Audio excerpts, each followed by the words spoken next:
오늘 말씀의 제목은 절망 속에서도 회복을 선포하는 믿음입니다.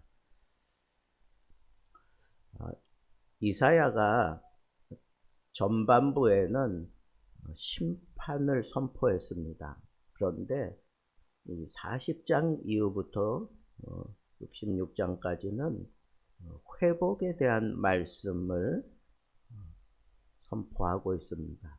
우상숭배, 형식적인 신앙 불순종 때문에 결국 바벨론 포로라는 심판이 그들에게 다가올 것을 선포했습니다.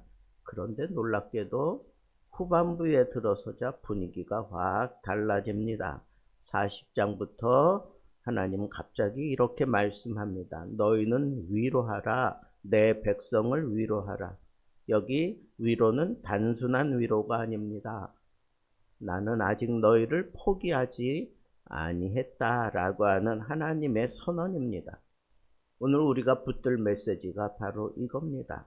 믿음은 절망을 반복시키는 것이 아니라 하나님의 회복을 먼저 붙드는 것이 바로 믿음의 핵심입니다.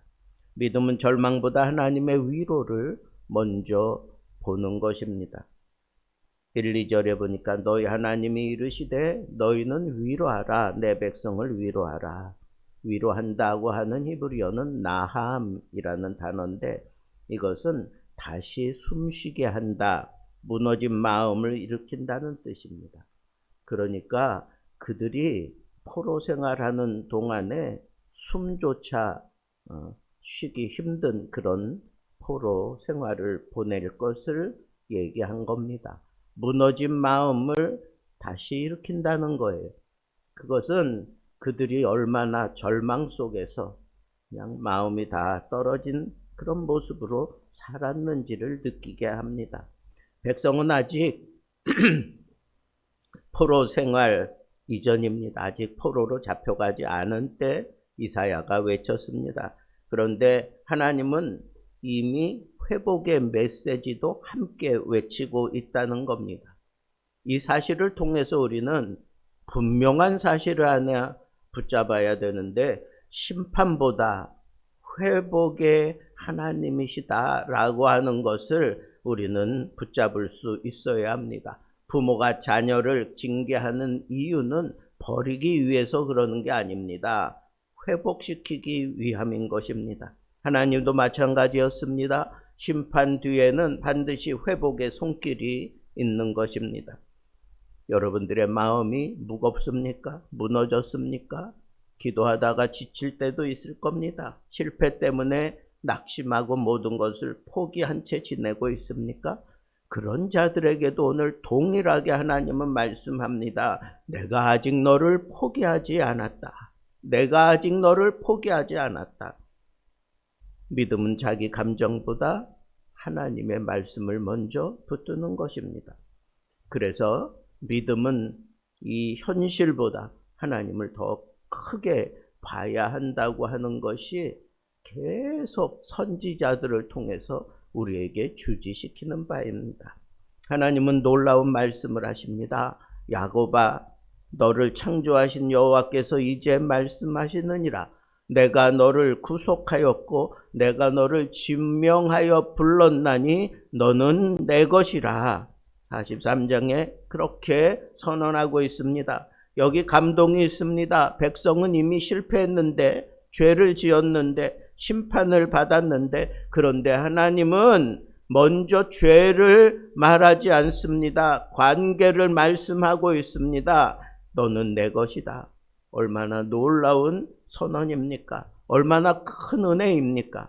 우리는 실패하면 끝이라고 생각하고 모든 것을 포기합니다. 그러나 하나님은 넘어졌어도 너는 내 자녀야. 넘어졌어도 너는 내 자녀야 라고 말씀하십니다.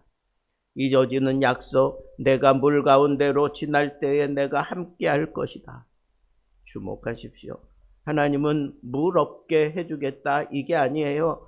불 없게 해주겠다 이게 아닙니다. 불이 있고 물이 있을지라도 그 가운데 너희들이 행할지라도 나는 너를 떠나지 아니하고 너와 함께 하겠다라고 하는 이 약속을 주신 겁니다. 믿음의 핵심은 하나님이 나와 함께 하신다라고 하는 이 말씀을 붙드는 것이다라고 하는 겁니다. 그렇다면 여러분, 그 절망한 자리, 그 실패한 자리일지라도 오늘 이 말씀만 붙잡으면 되는 거예요. 하나님이 나와 함께 하신다. 믿음은 아직 안 보여도 회복을 선언하고 선포할 줄 알아야 하는 겁니다. 이사야의 믿음의 절정이 뭡니까? 믿음은 하나님이 이루실 일에 대해서 분명하게 확신을 하고 외치는 겁니다. 한 사람 이름을 먼저 말씀하십니다. 사이러스 더 그레이트, 고레스 왕에 대한 얘기입니다. 놀랍게도 그는 아직 태어나지도 않았습니다. 그런데 하나님은 그를 향하여 내 목자다, 내가 기름 부어 세운 자다 라고 얘기합니다. 왜? 이스라엘 백성들을 회복시키기 위해서 하나님이 태어나지도 않은 그 사람의 이름을 불러가며 약속하고 있습니다. 약 150년 전의 말입니다. 이게 왜 중요합니까? 하나님은 이미 회복 계획을 준비하셨다는 뜻입니다. 백성은 몰랐습니다. 하나님은 준비 중입니다. 오늘 우리도 이런 상황에 돌입될 때가 많습니다. 길이 안 보입니다. 끝났습니다. 응답이 없습니다. 그러나 하나님은 그런 상황 속에서도 여전히 길을 만들고 계십니다. 보이지 않을 뿐 하나님은 움직이고 계신다는 겁니다. 믿음이 뭡니까? 안 보여도 하나님이 일하고 계심을 믿고 절망하지 않고 끝까지 가는 겁니다. 하나 더 생각할 것은 믿음은 지친 사람을 다시 날게 만들어 버리는 겁니다. 이사야 40장 후반부에 보면 이사야 후반부 최고의 위로의 말씀이 등장합니다. 오직 여호와를 앙망하는 자는 새 힘을 얻으리니, 앙망한다라고 하는 히브리어는 카바입니다. 카바. 단순히 기다린다는 뜻이 아니에요. 끈을 꼬듯이 끈을 몇 가닥 이렇게 꼬는 거 말입니다. 그렇게 꼬듯이 하나님께 묶여서 하나님을 기다리고 하나님을 바라본다는 겁니다. 독수리가 날개치며 올라감 같을 것이다 라고 그렇게 얘기했는데, 독수리는 바람을 거슬러 비행하지 않습니다. 상승 기류를 타고 올라갑니다. 성도도 마찬가지입니다. 자기 힘으로 버티는 게 아닙니다. 하나님의 힘으로 버텨서 올라가는 겁니다. 오늘 필요한 메시지, 사역이 너무 버겁습니까? 혹시 너무 지치셨습니까? 기도할 힘도 없습니까? 하나님 말씀하십니다. 너의 힘으로 버티려고 발버둥 치지 마라. 내가 새 힘을 주겠다.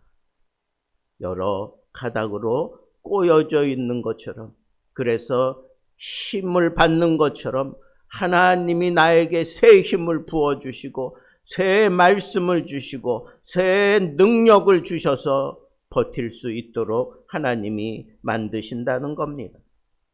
조니 에릭손 타다라고 하는 선수가 다이빙 사고로 17살에 사고를 당합니다. 그는 절망했습니다. 삶을 포기했습니다. 그러나 하나님 안에서 그가 다시 일어날 수 있었습니다. 그래서 그는 휠체어에 앉아서 그림을 그렸고 수많은 장애인들을 위로했습니다. 그리고 그는 그의 희망의 모습을 보는 자들이 물어올 때마다 이렇게 대답했습니다. 하나님은 내 환경을 먼저 바꾸지 않으셨습니다. 대신 나를 먼저 만드셨습니다. 나를 먼저 바꾸셨습니다. 회복은 언제나 내 환경보다 먼저 나를 바꾸는 데서 시작되는 겁니다. 마틴 로이드 존슨은 말했습니다. 낙심은 종종 상황 때문이 아니라 하나님을 잊어버렸기 때문이다 라고 그렇게 얘기합니다. 우리는 문제를 너무 오래 봅니다. 그러나 믿음은 다시 눈을 들어 하나님을 바라보면서 빛이 임하는 것입니다. 말씀을 맺겠습니다. 하나님은 아직 당신 이야기를 끝내지 않으셨다는 이 사실을 새롭게 인식하시기 바랍니다. 그래서 끝났다고 생각하는 자리를 떨쳐내십시오. 신앙이 다 무너진 것 같을 때 다시 속에서부터 차오르는 힘을 느낄 수 있어야 합니다. 가정이 다 파괴되고 뭉개진 것 같다고 생각되어지지만 그 안에서도 하나님은 역시 일하고 계십니다.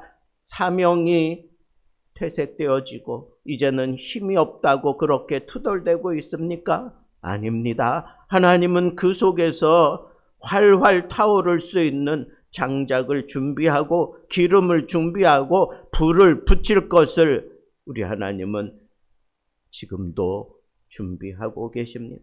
오늘 하나님이 말씀하십니다. 너는 내 것이다. 내가 너와 함께 하겠다. 새 힘을 주겠다. 이것이 회복의 메시지입니다. 끝처럼 보이는 자리에서 하나님은 새 일을 행하십니다.